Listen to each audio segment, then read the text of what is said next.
So, this is our third lecture on the topic, that is chapter number 9, Current Electricity of 12th Science of Maharashtra Board. And in today's lecture, we are discussing the balancing condition for Wheatstone network. How to find balancing condition for Wheatstone network? This is an important question for the board. 3-mark question. Question is like this: obtain the balancing condition for Wheatstone network, or show that the balancing condition for Wheatstone network is P upon Q is equal to S upon R. असा तो प्रश्न असू शकतो. 3 मार्कासाठी हा topic खूप महत्त्वाचा आहे. तुम्ही जर जुने पेपर बघितले असाल बोर्डाचे, तर तुम्हाला हा प्रश्न पुष्कळ परीक्षेमध्ये विचारलेला दिसेल. Obtain balancing condition of Wheatstone's network. ठीक आहे, आता ती बॅलन्सिंग कंडिशन आपण शोधणार आहे आणि त्या टॉपिकवरचे न्यूमरिकल्स पण आपण आजच्या लेक्चरमध्ये कव्हर करणार आहे. सो न्यूमरिकल तशी सोपे आहेत, पण आता कन्फ्युजन या ठिकाणी तयार झालेलं आहे की इथे आपल्याला बोर्डामध्ये त्यांनी जी बॅलन्सिंग कंडिशन मिळवून दिलेली आहे डेरिव्हेशननुसार, तर ती P upon Q is equal to S upon R अशी मिळाली आहे. कारण की आर आणि एसची पोझिशन या फिगरमध्ये त्यांनी अल्टर केली आहे किंवा चेंज केली असं म्हणू आपण. आणि NCERTच्या पुस्तकामध्ये मात्र बॅलन्सिंग कंडिशन आहे P upon Q is equal to R upon S. आता ते कसं मॅनेज करायचं, कसं लक्षात ठेवायचं, हे थोडंसं आपल्याला व्यवस्थित लक्षात घ्यावं लागेल. ठीक आहे, तर मग आपण सुरुवात करूया. व्हीटस्टोन ब्रिज काय असतो, कशासाठी त्याचा वापर होतो याबद्दल. Wheatstone bridge is used to find value of unknown resistance. This is the main purpose of Wheatstone network. हा जो Wheatstone नेटवर्क आहे, ब्रिज म्हटल्यापेक्षा मी सध्या पहिले नेटवर्क शब्द वापरतो. या Wheatstone मीटर ब्रिज हा नंतर समोरचा कॉन्सेप्ट आहे. याच्या समोरचा Wheatstone नेटवर्कचा सहसा वापर केला जातो अननोन रेजिस्टन्स शोधण्यासाठी. म्हणजे तुम्हाला 4 रेजिस्टन्सेस दिलेले आहेत, त्याच्यातले तुम्हाला 3 जर माहिती असतील तर चौथा तुम्हाला शोधता येतो या व्हीटस्टोन नेटवर्कच्या साहाय्याने. त्याचप्रकारे या व्हीटस्टोन नेटवर्कचा किंवा व्हीटस्टोन ब्रिजचा वापर आपण कॅलिब्रेशन करण्यासाठी करू शकतो. आपण वेगवेगळ्या इन्स्ट्रुमेंटचं, ॲमीटर आणि व्होल्टमीटरचं कॅलिब्रेशन करण्यासाठी पण याचा वापर करता येतो. ठीक आहे, आता व्हीटस्टोन ब्रिज म्हटल्यापेक्षा व्हीटस्टोन नेटवर्कचं कन्स्ट्रक्शन कसं असतं त्याकडे लक्ष ठेवा. काय म्हटलं त्यांनी पहा. 4 resistances P, Q, R, S are connected to form a quadrilateral ABCD. आता इथे लक्ष ठेवा, P, Q, R, S हे 4 रेजिस्टन्सेस जोडले आहेत की ज्यांनी हा क्वाड्रिलॅटरल ABCD तयार केला. ठीक आहे, 4 रेजिस्टन्सेस P, Q, R, S are connected to form a quadrilateral ABCD. त्यानंतर एक बॅटरी जोडली आहे. Battery of EMFE is connected. कुठे जोडली आहे? A battery of EMFE is connected between points A and C. Between points A and C such that point A is at higher potential with respect to C. म्हणजे A आणि Cच्या across आपल्याला ही battery जोडायची आहे. मी हा rheostat दाखवला. याच्या सहाय्याने तुम्हाला या सर्किटमधला करंट कंट्रोल करता येतो म्हणून हा रिओस्टेट दाखवला मी. हा नाही दाखवला तरी चालेल. ठीक आहे, ही बॅटरी आपल्याला बिटवीन पॉईंट A आणि C कनेक्ट करायची आहे, जिचं EMFE आहे. ठीक आहे, आता आपण कशी कनेक्ट करायची? It must be connected such that the point A must be at higher potential than that of the C. C पॉईंटपेक्षा Aचं पोटेन्शियल जास्त पाहिजे. म्हणून आपल्याला ही बॅटरी जोडताना या बॅटरीचा पॉझिटिव्ह तुम्हाला पॉईंट A ला जोडावा लागेल. पॉईंट व्यवस्थित लक्षात घ्या. To maintain the potential of point A higher you have to connect the positive of battery to the point A and negative to the point C. ठीक आहे, सिक्वेन्स लक्षात ठेवा, P, Q, R, S. ठीक आहे, आता ही जी figure आहे ही जर तुम्ही NCERTच्या पुस्तकामध्ये बघसाल तर तिथे P, Q, R इकडे दाखवला आहे आणि S इकडे दाखवला आहे. त्यामुळे NCERTमध्ये बॅलन्सिंग कंडिशन वेगळी येते डेरिव्हेशननुसार आणि आपल्या स्टेट बोर्डनुसार बॅलन्सिंग कंडिशन त्याच्यापेक्षा वेगळी येणार आहे. इथे बॅलन्सिंग कंडिशन आपल्याला येते P upon Q is equal to S upon R. आणि एन सी आर टीमध्ये काय होईल मग पी अपॉन क्यू, आर इकडे एस इकडे, so P upon Q is equal to R upon S येईल तिथे. ठीक आहे, त्याचा विचार आपण नंतर करूच. ठीक आहे, या प्रकारे फिगर ती आहे. पुढे काय म्हटलं बा, a galvanometer is connected between the points B and D having resistance G. आपल्याला बी आणि डीच्या मधात एक गॅल्व्हनोमीटर कनेक्ट करायचं आहे, सेन्सिटिव्ह गॅल्व्हनोमीटर, की ज्याचं रेजिस्टन्स जी एवढं आहे. ठीक आहे, मग आता हीच फिगर इथे समोर आपण काढलेलीच आहे, ती तुम्हाला दिसेल. ही डायग्राम काढली आहे. ठीक आहे, आता या फिगरबद्दल मी थोडंसं बोलतो आहे. Now this source of E M F is connected to this circuit. What will happen, this source will supply current to this circuit.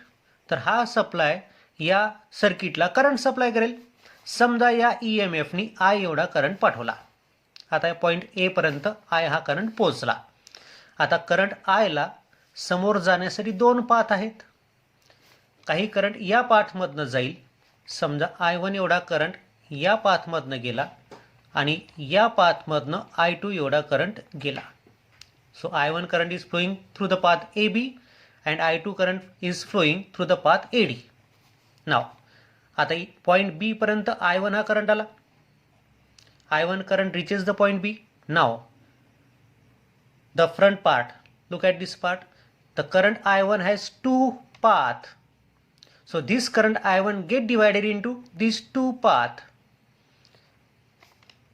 Suppose current IG is flowing through the galvanometer. या I1 पैकी IG एवढा current या branch मधनं गेला आणि राहिलेला किती असेल मग, राहिलेला असेल I1 मायनस IG एवढा करंट या रेजिस्टन्स मधनं जाईल. ठीक आहे, आता व्यवस्थित लक्ष द्या. आय एवढा करंट पॉईंट ए पर्यंत आला, तो डिव्हाइड झाला या दोन ब्रांचेसमध्ये, आय वन आणि आय टू. त्या करंटला आपण म्हटलं हा I one current point B पर्यंत पोहोचला. पॉईंट बी हा जंक्शन आहे, त्यामुळे या ठिकाणी त्याला ब्रांचेस भेटतील समोर जाण्यासाठी. तर या आय वन करंटपैकी काही करंट या गॅल्व्हनोमीटरमधनं जाईल, त्या करंटला आपण आय जी म्हटलं. आणि काही करंट या रेजिस्टन्समधनं जाईल, रेजिस्टन्स क्यूमधनं जाईल. रेजिस्टन्स क्यूमधनं जाणारा करंट किती असेल, I one minus I G. ठीक आहे, हा I one minus I G point C पर्यंत पोहोचला. हा आय जी इकडनं आला, बरोबर आहे. हा येणारा आय जी, हा इकडनं आय टू येतोय, इकडनं आय जी आला, इकडनं आय टू आला. तर इकडनं किती जाईल, हे दोन्ही आलेत, इकडे जाणार आहे करंट. म्हणजे या ब्रांचमधनं, म्हणजे या रेजिस्टन्स आरमधनं जाणारा करंट असेल, म्हणजे हा जो करंट असेल तो असेल I two plus I G. म्हणजे रेजिस्टन्स आरमधनं जाणारा करंट किती असेल, I two plus I G. ठीक आहे, मग इकडनं आला I two plus I G, इकडनं आला I one minus I G. म्हणजे इथनं जाणारा करंट किती असेल, I one plus I two. I one plus I two म्हणजेच आय. ठीक आहे, मग आता ते जे करंट आहेत अशी जाणारे ते मी फिगरमध्ये डायरेक्ट दाखवलेत. तुम्हाला पण फिगरमध्ये डायरेक्टच दाखवायचेत. तो करंट कोणता कसा जाईल हे तुम्हाला एक्सप्लेनेशनमध्ये किंवा वर्किंगमध्ये लिहायचं नाही आहे. ठीक आहे, ही डायग्राम काढायची आहे. 1 मार्क किंवा 1.5 मार्क या डायग्रामसाठी असेल. आता या डायग्राम लिहिलं की डायग्रामचं वर्किंग लिहावं लागतं. सो वर्किंग किंवा डेरिव्हेशन म्हणून आपण त्याला. काय म्हटले पहा, when the key is close. ही की जेव्हा आपण क्लोज करू, मी इथे व्यवस्थित दाखवलं होतं, की दाखवली नव्हती, बरोबर आहे. ही की जेव्हा आपण क्लोज करू, current I flows through the circuit. Current I या सर्किटमध्ये फ्लो करेल, which get divided as shown. हा या प्रकारे डिवाइड होईल. डिवायडेशन आपण सर्किटमध्ये दाखवलेलंच आहे, त्यामुळे त्याच्याबद्दल लिहिण्याची आवश्यकता नाही. सो फ्रॉम फिगर आता इथे काय दिसतं बघा, आय हा करंट चालला जंक्शन ए कडे. या जंक्शन ए पासनं आय वन करंट या दिशेने चालला, आय टू करंट या दिशेने चालला. So incoming current is equal to outgoing current. जेवढा करंट येईल तेवढाच बाहेर जाईल. So I is equal to I one plus I two. म्हणजे क्रिचॉफ्स करंट लॉ जर मी जंक्शन ए ला लावला तर मला हे इक्वेशन मिळतं का, approaching current is equal to leaving current. बरोबर आहे, I is equal to I one plus I two. त्याला इक्वेशन नंबर 1 मी म्हटलं. आता व्यवस्थित लक्ष ठेवा. पहिली स्टेप तुम्हाला काय दाखवायचं आहे, बॅटरीनी सप्लाय केलेला टोटल करंट हा I1 प्लस I2 एवढा असतो. I1 म्हणजे रेजिस्टन्स P मधनं जाणारा करंट आणि I2 म्हणजे रेजिस्टन्स S मधनं जाणारा करंट. राहील लक्षात? हा पहिला पॉईंट लक्षात ठेवा. एकदम सोपं डेरिव्हेशन काही कठीण नाही आहे. आता आपण काय करतोय पहा, applying KVL to the loop ABDA या लूपला आपण क्रिचॉफ्स व्होल्टेज लॉ लावतोय. मग आता क्रिचॉफ्स व्होल्टेज लॉचं स्टेटमेंट काय आहे? The algebraic sum of EMF and the algebraic sum of potential difference in a close loop is 0. हे आपल्याला माहिती आहे. साइन कन्व्हेन्शन पण आपल्याला माहिती आहे. जो EMF लूपच्या दिशेने करंट पाठवेल तो पॉझिटिव्ह घ्यायचा, अदरवाईज निगेटिव्ह घ्यायचा. बरोबर आहे. आणि रेजिस्टन्समधनं जाणाऱ्या करंटची दिशा आणि लूपची दिशा एकच असेल तर तो पोटेन्शियल डिफरन्स म्हणजे IR हा प्रॉडक्ट निगेटिव्ह घ्यायचा. बरोबर आहे. साइन कन्व्हेन्शन पण सगळ्यांना माहिती आहे. मग आता आपण त्या ठिकाणी डेरिव्हेशनला सुरू करतोय. Applying KVL to the loop ABDA. या ABDA या लूपला KVL अप्लाय करायचा आहे. मग या क्लोज पाथमध्ये किती EMF आहेत पहा. ABDA एकही EMF नाही, त्यामुळे अल्जेब्रिक सम ऑफ EMF किती असेल? 0. पण या पाथमध्ये तुम्हाला हा एक रेजिस्टन्स दिसतोय, म्हणजे हा एक पोटेन्शियल डिफरन्स आहे. हा दुसरा रेजिस्टन्स दिसतोय. गॅल्व्हनोमीटरला पण रेजिस्टन्स असतं, त्यामुळे तो पण आपल्यासाठी रेजिस्टन्स म्हणूनच काम करणार आहे. त्यामुळे हा झाला दुसरा पोटेन्शियल डिफरन्स त्या पाथमध्ये असणारा. आणि हा तिसरा रेजिस्टन्स दिसतोय, त्यामुळे 3 रेजिस्टन्सेस म्हणा किंवा 3 पोटेन्शियल डिफरन्सेस त्या क्लोज पाथमध्ये आहेत. मग आता तो पॉझिटिव्ह घ्यायचा की निगेटिव्ह घ्यायचा ते आपण फिगरवरनं ठरवू. मग आता सगळे EMF तर एक पण नाही आहे, त्यामुळे अल्जेब्रिक सम ऑफ EMF 0च घ्यायची आहे. A to B between these 2 points there is a resistance P. बरोबर आहे. and through this resistance the current flowing is I1. so potential difference across this resistance will be the current flowing through the resistance into that resistance. so it is I1P. एवढं potential difference या resistance P च्या across असेल, I1 into P. मग आता आपण loop घेतलं ABDA, म्हणजे loop या डायरेक्शननी आहे क्लॉकवाईज, आणि या रेजिस्टन्स P मधनं पण करंट लूपच्याच दिशेने चालला, त्यामुळे तो जो प्रॉडक्ट I1P आहे तो काय घ्यायचा? निगेटिव्ह आहे. बरोबर, ठीक आहे. त्यानंतर आता B ते D याच्यामध्ये हा गॅल्व्हनोमीटर आहे, G रेजिस्टन्स असणारा, त्याच्यामधनं करंट किती चालला? IG. So what will be the potential difference across this galvanometer? IG into G. Current into that resistance. So IG into G. एवढं पोटेन्शियल डिफरन्स असेल या गॅल्व्हनोमीटरच्या अक्रॉस. मग आता हे पोटेन्शियल डिफरन्स पॉझिटिव्ह घ्यायचं की निगेटिव्ह? बघा, लूपच्या दिशेनेच IG करंट चाललाय, त्यामुळे हा प्रॉडक्ट पण काय असेल? निगेटिव्ह. ठीक आहे. आपण पॉईंट D पर्यंत पोहोचलो. आता D ते A, between the points D and A there is resistance S, and potential difference across this resistance S will be the current flowing through the resistance into that resistance. so I2 into S. आता बघा, I2 the current is flowing in this direction and our loop is in this direction, opposite direction to the flow of current. so we have to take this potential difference as positive. त्या रेजिस्टन्समधनं जाणाऱ्या करंटची दिशा लूपच्या विरुद्ध दिशेने असल्यामुळे इथे positive sine येईल. ठीक आहे. 3च पोटेन्शियल डिफरन्सेस त्या पाथमध्ये होते, 3ही पोटेन्शियल डिफरन्स आपण घेतले. EMF एक पण नव्हता, त्यामुळे अल्जेब्रिक सम ऑफ EMF 0च आहे. आणि या सगळ्यांचं सम किती असतं? 0. सो आपण KVL अप्लाय केला लूप ABDA ला, तर आपल्याला इक्वेशन मिळालं -I1P -IG into capital G plus I2 into S is equal to 0. त्याला मी इक्वेशन नंबर 2 म्हटलं. ठीक आहे. Now the third step in the derivation. Now apply KVL to the loop BCDB. या लूपला KVL आपल्याला अप्लाय करायचा आहे. फिगर 30 आहे, फक्त समजण्यासाठी इथे तुमच्या डोळ्यासमोर फिगर असावी म्हणून मी मुद्दाम या पेजवर काढली आहे. मग आता BCDB या लूपमध्ये आपल्याला KVL अप्लाय करायचं आहे. KVLचं स्टेटमेंट काय आहे? The algebraic sum of EMF and the algebraic sum of potential difference is 0. मग आता या BCDB या लूपमध्ये किती EMF आहेत? एक पण EMF नाही आणि म्हणून मग अल्जेब्रिक सम ऑफ EMF 0. आता या क्लोज लूपमध्ये म्हणजे BCDB या क्लोज लूपमध्ये हा एक रेजिस्टन्स दिसतोय, हा दुसरा रेजिस्टन्स दिसतोय आणि हा तिसरा रेजिस्टन्स दिसतोय. So as it contain 3 resistances means it has 3 potential differences and we have to find them. Now between the point B and C there is resistance Q, and through this resistance the current flowing is I1 minus Ig. So potential difference across this resistance Q will be, या resistance Q च्या across किती potential difference असेल? The current into that resistance means I1 minus Ig into Q. I1 minus IG एवढा current चालला आहे रेजिस्टन्समधनं आणि resistance किती आहे? त्या रेजिस्टन्सची व्हॅल्यू Q आहे. So product will be I1 minus IG into Q. Now the direction of current is this as well as direction of loop is again the same. The current through the resistance is in the same direction as that of the loop. So that's why this potential difference means I1 minus IG into Q, this potential difference must be considered as negative. ठीक आहे. आता C to D between these 2 points there is resistance R, and through this resistance R the current flowing is I2 plus IG.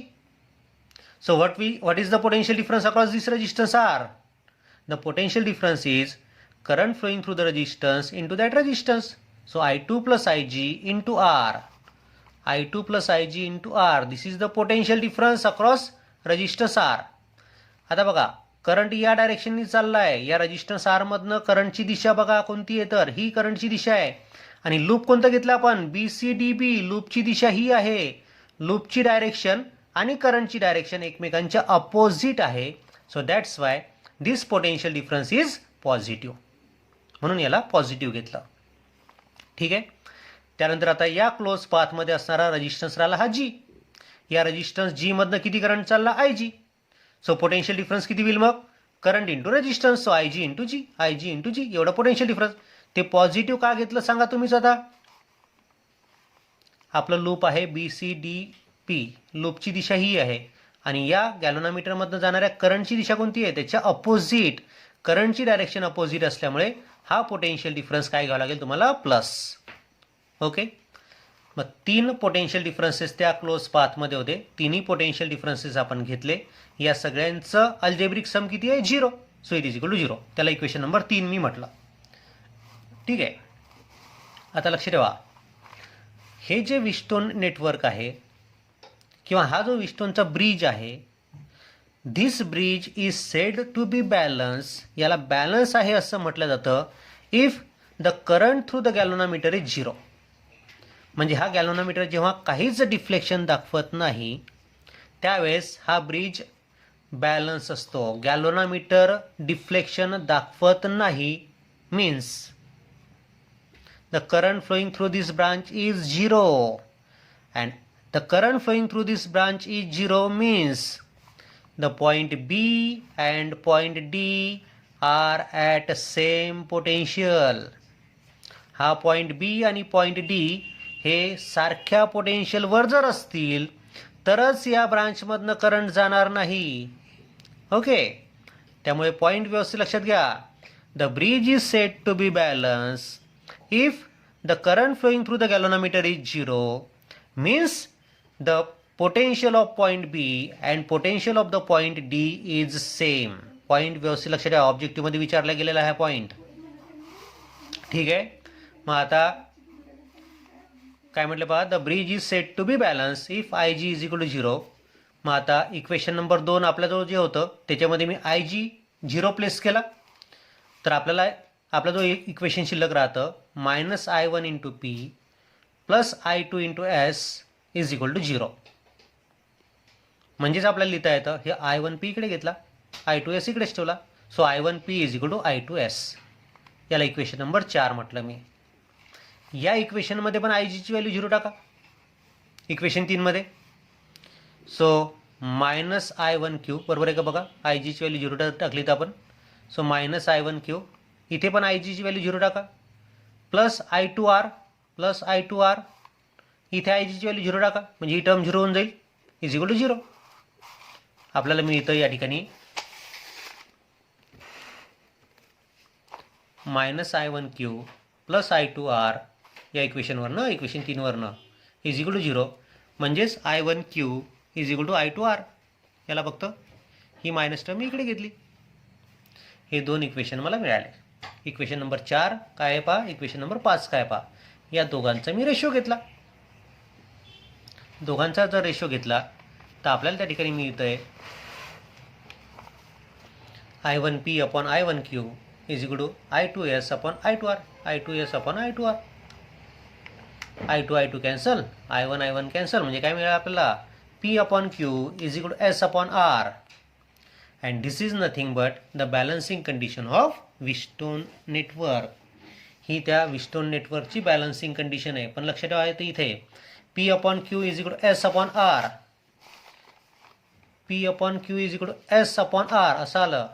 हा R जर इथे असता आणि S जर इकडे असता तर P upon Q is equal to R upon S आपल्याला मिळाली असती बॅलन्सिंग कंडिशन. NCERT मध्ये R अपॉन S केलेलं आहे आणि आपल्या स्टेट बोर्डमध्ये मात्र S अपॉन R त्यांनी आता नवीन सिलेबसमध्ये तो चेंज केला आहे. त्या चेंजकडे लक्ष ठेवा, कारण की एक्झाम्पल सोडवताना तुम्ही कन्फ्यूज होणार आहात. याला S म्हणायचं की याला R म्हणायचं नेमकं, आणि त्यानुसार मग तुमचं उत्तर येणारं उत्तर, बोर्डानुसार येणारं उत्तर आणि त्या NCERTनुसार येणारं उत्तर तुमचं वेगवेगळं येणार आहे. ठीक आहे. सो त्याबद्दल मी काही पॉईंट्स इथे मांडले तुमच्यासमोर. जर आपण वरील डायग्राममध्ये R व S ची पोझिशन बदलली तर आपल्याला बॅलन्सिंग कंडिशन मिळते. काय कंडिशन मिळेल, P upon Q is equal to R upon S. व यानुसारच NCERT मधली गणिते सोडवावी लागतात. म्हणजे NCERT मधील R म्हणजे आपला S व NCERT मधील S म्हणजे आपला R. ठीक आहे, फिगरमध्ये पण आणि डेरिव्हेशनमध्ये पण. ठीक आहे, तो एक मुद्दा व्यवस्थित लक्षात ठेवा. The numericals on this topic, that is on Wheatstone's network. The first numerical is taken from board exam 2013. What was the example? 4 resistances 4 ohm, 8 ohm, X ohm and 6 ohm are connected in series so as to form Wheatstone's network. म्हणजे हे 4 रेजिस्टन्सेस आपण सिरीजमध्ये जोडले आणि विस्टोनचं network तयार केलं. ठीक आहे, आता या शब्दांकडे लक्ष ठेवा. They are connected in series, म्हणजे हा आपला पहिला P, हा झाला Q, हा झाला R आणि हा झाला S. Okay. If the network is balance find the value of X. जर ते नेटवर्क बॅलन्स असेल तर तुम्हाला X ची व्हॅल्यू शोधायची. आता व्यवस्थित लक्ष ठेवा. 4, 8, X अँड 6, म्हणजे P झाला 4 ओहम, Q झाला 8 ओहम, R झाला X ओहम आणि S झाला 6 ओहम. आता व्यवस्थित लक्ष ठेवा. They are connected in series to form Wheatstone. यांना सिरीजमध्ये जोडलं आणि विस्टोन नेटवर्क तयार केलं आहे. त्यामुळे Pच्या समोर Q असेल, Qच्या समोर R असेल आणि Rच्या समोर Sच असेल. हा जो सिक्वेन्स आहे तो असाच असेल, P Q R S. Okay. तर आपल्याला काय म्हटलंय, find the value of X. तर या X ची किंमत किती असेल so that the bridge is balance. मग आता हा ब्रिज केव्हा बॅलन्स असतो, the bridge is balance if P upon Q is equal to S upon R. P upon Q is equal to S upon R. P is 4, Q is 8, S is 6, R is X. आपल्याला हा X शोधायचा आहे. So X will be equal to, हा 8 इकडे आणला, so 6 into 8 upon 4, 6 into 8 upon 4, बरोबर आहे. So you will get X is equal to 12 ohm.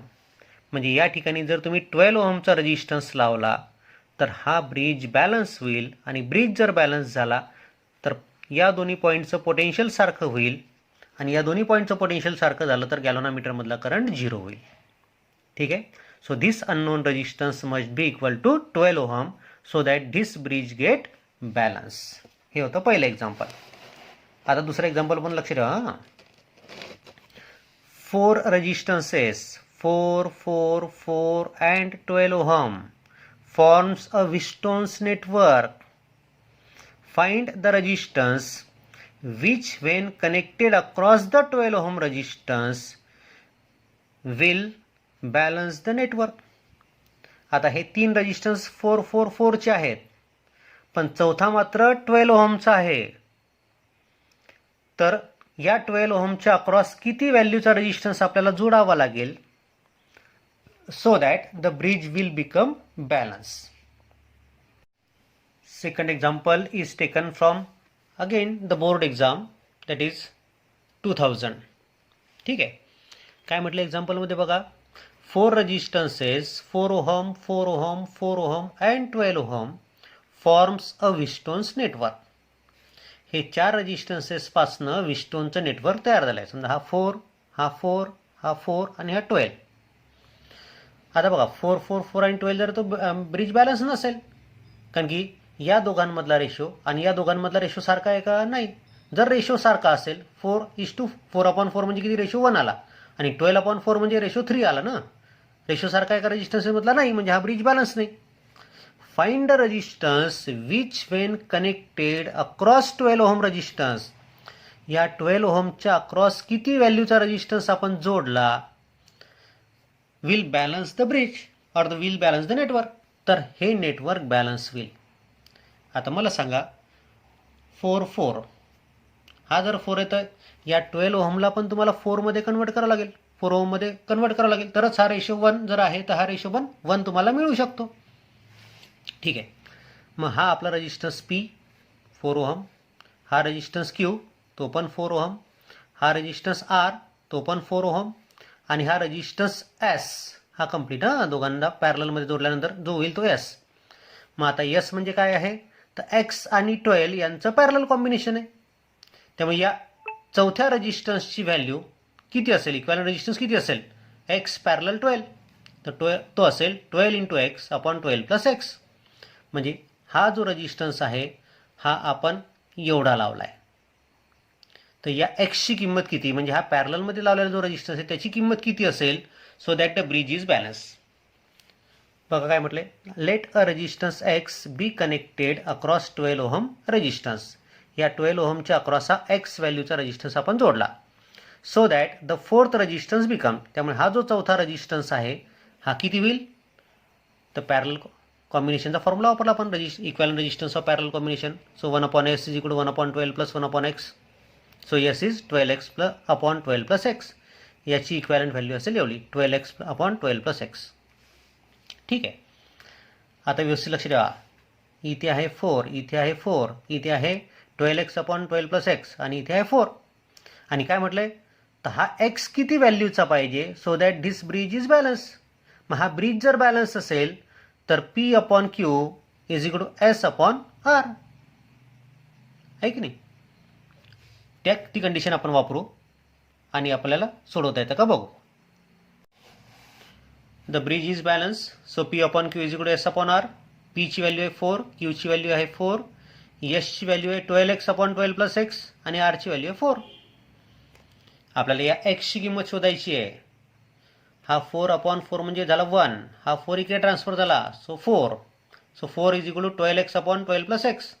हा 12 + X इकडे ट्रान्सफर करा, so 4 × 12 + X = 12x. So 4 12 48 + 4x = 12x. So 48 = 8x. हा 4x इकडे आणला मी, 12x मधनं 4x सबट्रॅक्ट होतील, 8x राहतील. So 8x = 48 means x = 6. हा x काय आहे, तर तो आपण 12 ओहमला पॅरललमध्ये जोडलेला रेजिस्टन्स कितीचा जोडावा लागेल, 6 ओहमचा. So a resistance of 6 ohm must be connected across 12 ohm resistance to balance the network. ठीक आहे, या प्रकारे तुम्हाला ते सांगता येतं. The next example is again taken from the board, that is 2006. काय म्हटलं पहा, resistance P = 10 ohm, Q = 15 ohm, S = 50 ohm and R = 25 ohm are connected in order in the arms AB, BC, CD, DA respectively. म्हणजे AB या आर्ममध्ये resistance P जोडला गेलाय, BC या आर्ममध्ये रेजिस्टन्स Q जोडला गेलाय, CD या आर्ममध्ये रेजिस्टन्स S जोडला गेलाय, आणि DA या आर्ममध्ये रेजिस्टन्स R जोडलाय. respectively of Wheatstone network ABCD. The cell is connected between A and C. Cell हा A आणि C च्या मधात जोडला आहे. So what resistance has to be connected in parallel with S to balance the network? तर त्या S ला parallel मध्ये कोणता रेजिस्टन्स जोडावा लागेल so that the bridge will be balance. ठीक आहे, आता व्यवस्थित लक्ष द्या. काय म्हटलंय, ए बी या आर्ममध्ये रेजिस्टन्स P जोडला आहे, बी सी या आर्ममध्ये रेजिस्टन्स Q जोडला आहे, सी डी या आर्ममध्ये S जोडला आहे आणि डी ए या आर्ममध्ये R जोडला आहे. बरोबर आहे का, पाहून घ्या. P 10 ohm, Q 15 ohm, S 50 ohm and R 25 ohm are connected in order in arms AB, BC, CD, DA. AB मध्ये P, BC मध्ये Q, BC मध्ये Q, CD मध्ये S, CD मध्ये S आणि DA मध्ये R, DA मध्ये R जोडला. पुढे काय म्हटलं त्यांनी, the cell is connected between A and C. A आणि सी च्या मधात हा सेल आपण जोडला. ठीक आहे. What resistance has to be connected in parallel with S. तर या एसला पॅरललमध्ये किती व्हॅल्यूचं रेजिस्टन्स जोडावं लागेल टू बॅलन्स द नेटवर्क. ते नेटवर्क बॅलन्स करण्यासाठी, म्हणजे हा एक्स आपल्याला शोधायचा आहे. समजा एक्स आपण पॅरललमध्ये जोडला आहे एसच्या. Let a resistance X be connected in parallel with S so that their equivalent resistance किती होईल या दोघांचं. या दोघांचं इक्वॅलंट रेजिस्टन्स होईल 1/x is equal to 1/50 plus 1/s. या दोघांचं इक्वॅलंट आहे. हां, त्याला एस मी नाव दिलेलं आहे. हा इक्वॅलंट म्हटलं तरी चालतं त्याला.